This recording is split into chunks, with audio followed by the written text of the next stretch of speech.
What's up, fellow adult collectors? Welcome to Civilian Collectibles. For this video, I'm going to be doing something a little bit different. Even though my channel does focus primarily on action figures and other toys, I named it Civilian Collectibles so that I could expand beyond those items if I ever felt the desire to. With that said, another huge piece of my collection comes in the form of physical media such as Blu-rays and DVDs. If you've been following my channel for a while, then you probably already know that as a child of the 80s, I'm a huge fan of Knight Rider. I've still got some of my original kit toys from back then, plus I've got some of the more modern releases as well. Now what you may not know is that in the 90s, there was a show developed around the Dodge Viper with a very similar premise to Knight Rider. The show was simply titled Viper, and it did kind of serve as a commercial for the car. The Viper in the show was a unique automobile with special weapons and technologies. It had a street mode where it looked like any other Viper, because, those don't already stand out on the road as it is. But then, when it was time to get into the action, it would morph into what they called the Defender. This version of the Viper was never made for mass production, it was only created just for the show itself. It did maintain most of the basic elements of the Viper design, but the front end was reconfigured to look more like a snake, with the fangs and the sharper lights for eyes. Within the continuity of the show, this form was more heavily armored, and was how they accessed all the weapons. In total, it did run for 4 seasons, but it had some problems along the way. If you enjoyed this video, please give me a thumbs up and drop a comment below. Don't forget to subscribe and hit that notification bell. Viper's similarities to Knight Rider didn't stop it just at being a special car. Much like the story of Michael Knight, the driver of the Viper went through an identity change in the pilot episode. In fact, the character's original name was Michael, but instead of starting off as a cop, this Michael started off as a driver for an organized crime unit called the Outfit. The show took place in a fictional city called Metro, and the Outfit essentially ran that city. Then, as the story goes, while the Viper's being developed, the Outfit's best driver, Michael Payton, gets into a car accident. The local authorities then take the opportunity to reconstruct his face, put in a microchip into his brain that blocks his memories, and give him an all-new identity, therefore transforming Michael Payton into Joe Astor. Now, as this was going on, it was noted that Michael Payton's criminal history was mostly about theft from insured places, and in those situations he never actually tried to hurt or kill anyone involved. Therefore, it was believed he could still be convinced that he was a good guy deep down inside all along. As he wakes up from the accident, he's told everything about the Joe Astor identity. Once recovered, he gets put into the Viper project and starts learning how to operate the car. But it doesn't take long for his criminal cohorts to start to figure out who he really is. Soon after, he ends up being taken by his old crew, and they show him who he really was. Unlike Knight Rider, Viper was meant to take place in a futuristic time. While on Knight Rider you'd see Michael make video calls out to Devin or Bonnie from kit to a computer, on Viper that was used by everybody. It was the common thing, the common way to contact one person was a video phone. Then there was other little things that you just see all around the show, like video disc for movies, or just other voice-activated technology in their homes. The one and only time you ever see a date on the show is in the scene where the Outfit has kidnapped Joe Astor. As they're getting ready to show him video of his life as Michael Payton, you see the date 4/20/01. It's kind of funny to think about now, because even in 2001 when we really got there, video calls weren't a thing yet. And even today, while they do exist, they're not as common as Viper treated it. As the story goes on, though, once Joe figures out that he used to be Michael Payton, he does get frustrated and upset about the change ever taking place, and is unsure of how he should go forward. At the same time, the local authorities are starting to decide that the Viper project is too costly and inefficient, so they get ready to shut it down. So, as that happens, Joe and the creator of the car, Joey Wilkes, decide it's time to separate away from the authorities and liberate the car so that they can operate on their own. With the help of one ally still left inside, named Frankie Waters, they're able to do this and get away with it. But, because of the way this all goes down, they're labeled as vigilantes, and therefore have to be wary of being arrested themselves every time they go out to stop some other criminal. Viper's overall tone and thematics were much darker and more driven by violence than Knight Rider usually was. Knight Rider was much more kid-friendly in its time, and it had all the tie-ins with merchandise and books and toys and magazines and just all the different little things that just made it an overall phenomenon. In fact, the first season did air on NBC, which was the same network that aired Knight Rider, so they had a lot of similar marketing styles. Viper did have a similar push as far as merchandise and all that kind of stuff was concerned in the very beginning, because it was being treated like it was the next Knight Rider or the Knight Rider of the 90s.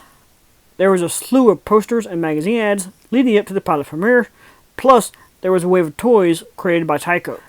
Given the nature of the show, it was mostly the Defender, along with a few other cars featured throughout different parts of the series.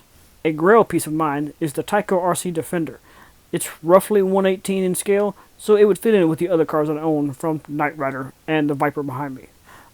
Unfortunately, the dark and violent tone of the show led to apparent complaints and a swift decline in the ratings. This led to the show's early cancellation after only half a season. Therefore, all the toys and any further marketing strategies were discontinued at that point. Soon after, that first wave of toys was removed from store shelves, but they do occasionally pop up on eBay. The rarity of these items does keep the price pretty high more often than not. One set of merchandise that is a little bit easier and cheaper to come by is a comic book miniseries published by DC Comics. Instead of being a direct adaptation of anything you saw on TV, this was actually like its own episode. It was simply a 4-part self-contained story set in the same universe. Now, some of you may be asking, why did DC have anything to do with this?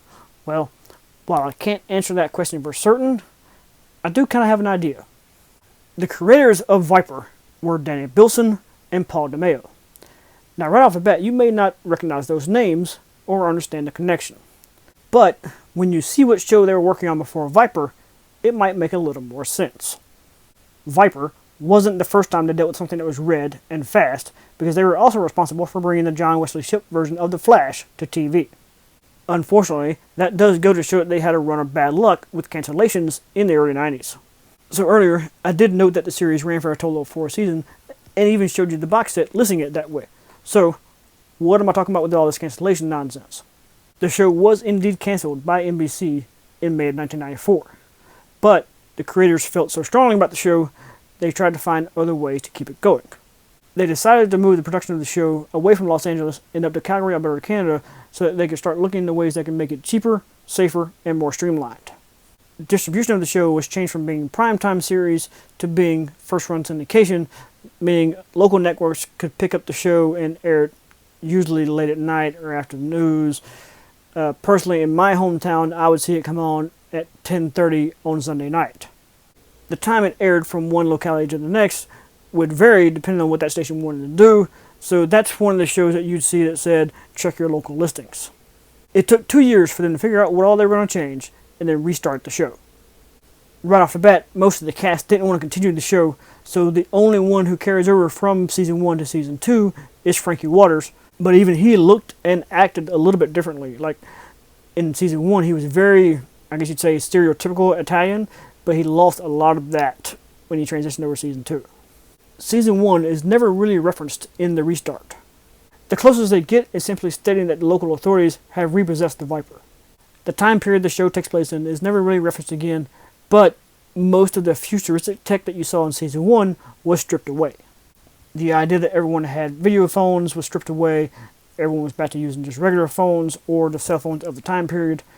The only video call kind of thing that ever took place was from the complex the Viper was in, connecting to the FBI agents. There's never any mention of Joe Astor or what happened to him after the car was repossessed, and there's never any mention of Julian Wilkes, who created the Viper in the first place. The entire Viper project was back to being a federally funded operation working entirely in the confines of the law. The new driver of the Viper was now a federal agent named Thomas Cole, who was a former NASCAR driver. Within the show's story, to keep it within the confines of the law on the local side, they had to have a local officer in the car with him. Therefore, he gained a partner named Cameron Westlake. Frankie Waters was kept on as the mechanic for the Viper, but he only handled the actual car, not any of the technology or the weapons.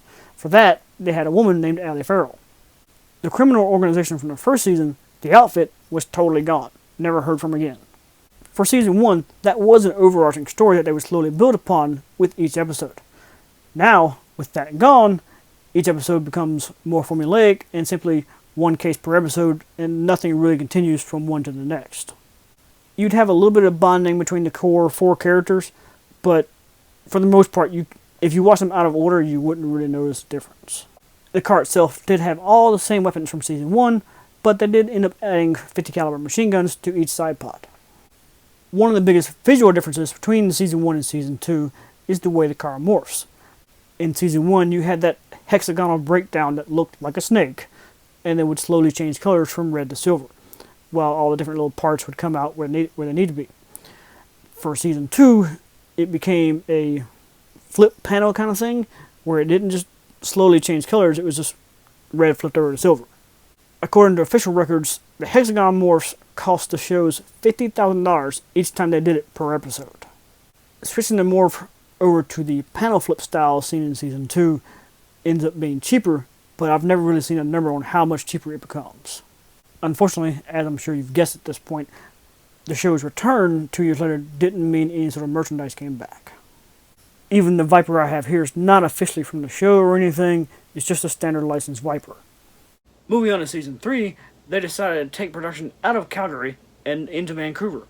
A lot of my favorite shows have been filmed there, such as Smallville and Arrow and most of the other CW superhero shows.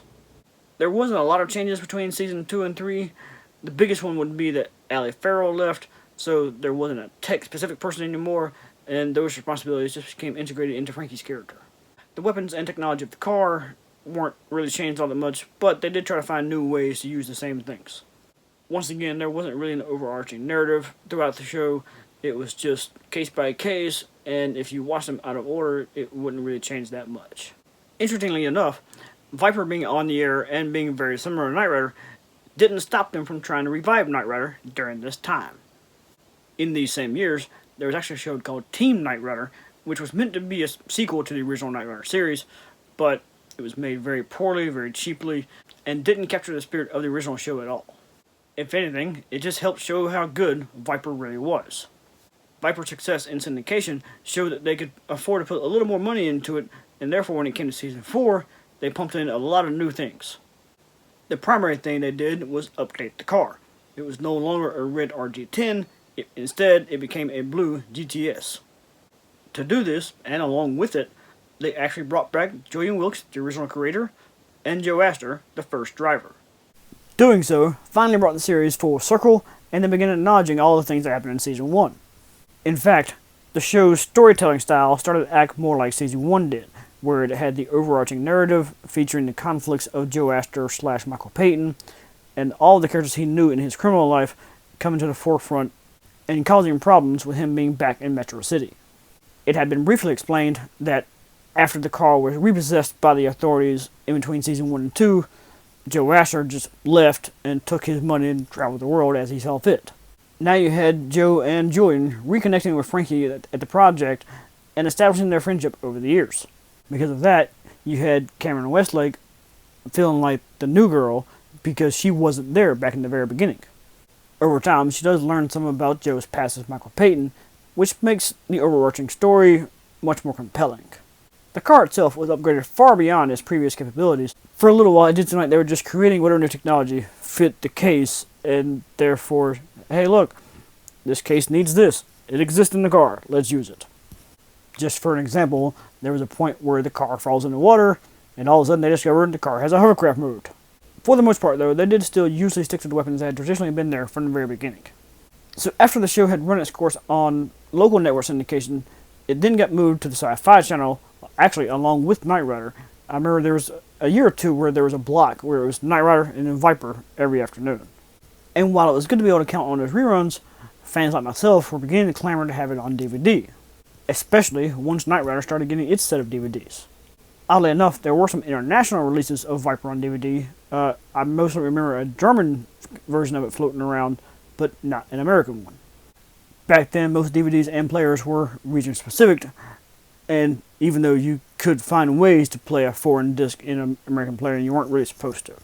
There was actually a Mortal Kombat live-action series called Mortal Kombat Conquest that was produced around the same time as Viper that suffered from the same problem. Finally, though, in 2017, a company called Visual Entertainment Incorporated got the rights to make the complete box set. It was actually several months later before I learned this existed, because I'm still very much a local hunter when it comes to my collection. But once I did, I searched around for it and determined that Amazon was the most efficient way to get it, so I quickly added it to my collection. Unfortunately, there's not really any sort of bonus features or anything of the sort, it's just the episodes. On the inside, it has the strangest case style I've ever seen, It's mostly just a box that houses the sleeves that the discs are slipped into. The sleeves themselves aren't connected in any way to the case. The whole thing just comes right out and flips through like a book to get the disc you want. But that's mostly just a minor gripe, because finally having it in physical form is something I've wanted for nearly 2 decades.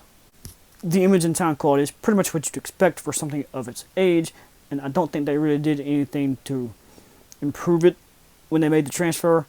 In fact, each disc starts with a warning saying, hey, this is older footage, and it's not going to look as good as a new product on a DVD. With all that said, I've got 2 questions. Did you know of Viper before this video? And if so, what were your thoughts on it? Did you like it when you saw it? Did you dislike it? That sort of thing. If you did not know what Viper was before this video, have I persuaded you to go check it out?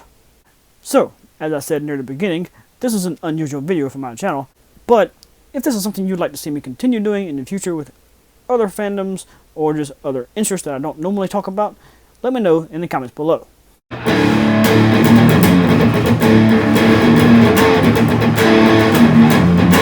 Thank you guys for watching, and if you like this video, get over here! And subscribe to Civilian Collectibles.